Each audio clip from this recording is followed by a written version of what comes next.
Hello বন্ধু, আমি ব্লগে জাহিদ আর আমার ব্লগে তোমাদেরকে স্বাগত। আজ আমি আর রিয়াজ চলে গিয়েছিলাম মল্লিক হার্ডওয়ার্স মানে লালন কাকার দোকানে, কারণ লালন কাকা ও তার সাথে আরজ মামা আমাকে আমন্ত্রণ করেছিল এলাকাবাসীর মধ্যে দারুণ একটা সুখবর ছড়িয়ে দিতে। চলো খবরটা ওনাদের মুখ থেকেই শুনে নিই।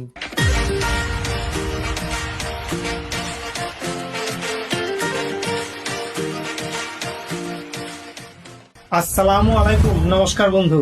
আপনারা হয়তো সকলেই জানেন 5ই অক্টোবর বাংলা 18ই আশি নিমাইনগর ফুটবল ময়দানে যে 8 দলীয় নাইট ফুটবল টুর্নামেন্টের আয়োজন করেছে, সেইখানে আমি লালন মল্লিক ও আমার ভাই আরজ মল্লিক হার্ডস ও এসকে মোটরের পক্ষ থেকে আমাদের মহা শক্তিশালী দলকে নিয়ে উপস্থিত থাকব।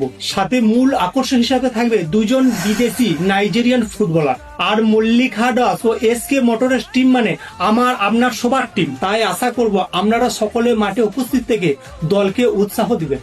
আমি আসছি। আর আমিও আসছি, আপনারা সকলেই আসছেন তো? চলো দেখা হবে আর খেলা হবে। চলো, তাই মাঠে দেখা হবে, খেলা হবে।